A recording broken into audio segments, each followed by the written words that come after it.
SIT ತಂಡಕ್ಕೆ 99 ದಿನಗಳ ಕಾಲ ತನಿಖೆ ನಡೆಸಲು ಅವಕಾಶ ಕೊಟ್ಟಿದೆ ಮಾನ್ಯ ನ್ಯಾಯಾಲಯ. ಇದು 1-2 ದಿನದಲ್ಲಿ ಮುಗಿಯುವ ಪ್ರಕ್ರಿಯೆ ಅಲ್ಲ. ಕೆಲವು ಮಾಧ್ಯಮಗಳು ಏನು ಸಿಕ್ಕಿಲ್ಲ 2 ದಿನ ಅಂತ ತೋರಿಸುತ್ತಿವೆ.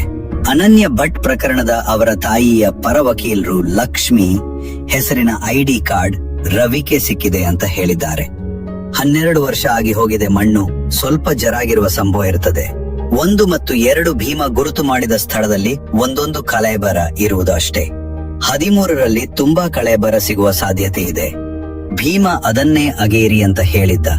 ಆದರೆ ಅಧಿಕಾರಿಗಳು ಒಂದಾದ ನಂತರ ಒಂದು ಅಗೆದು ಹುಡುಕುತ್ತಿದ್ದಾರೆ ಮತ್ತು ಒಂದು ಜಾಗ ಧಣಿಗಳಿಗೆ ಜಾತಿಗೆ ಸೇರಿದ ಸಮಾಧಿ ಸ್ಥಳ ಅಂತ ಹೇಳುತ್ತಿದ್ದರು. ಆಮೇಲೆ ಗೊತ್ತಾಯ್ತಾ ಅದು ದಾರಿ ತಪ್ಪಿಸುವ ಕೆಲಸ ಅಂತ. ದಣಿಗಳಿಗೆ ಸೇರಿದ ತೋಟದಲ್ಲಿ ಸಹ ಭೀಮ ಗುರುತು ಮಾಡಿದ್ದಾನೆ ಮತ್ತು ಪ್ರಣಬ್ ಮೊಹಂತಿ ಅವರು ವಿರುದ್ಧವೂ ಸಹ ದಾರಿ ತಪ್ಪಿಸುವ ಕೆಲಸ ನಡೆಯುತ್ತಿದೆ.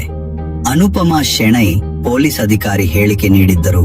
ಅವರನ್ನ ಬದಲಾವಣೆ ಮಾಡುತ್ತಾರೆ ಅಂತ ಮಾಧ್ಯಮಗಳು ದಾರಿ ತಪ್ಪಿಸುವ ಕೆಲಸ ಮಾಡಿದ್ದವು.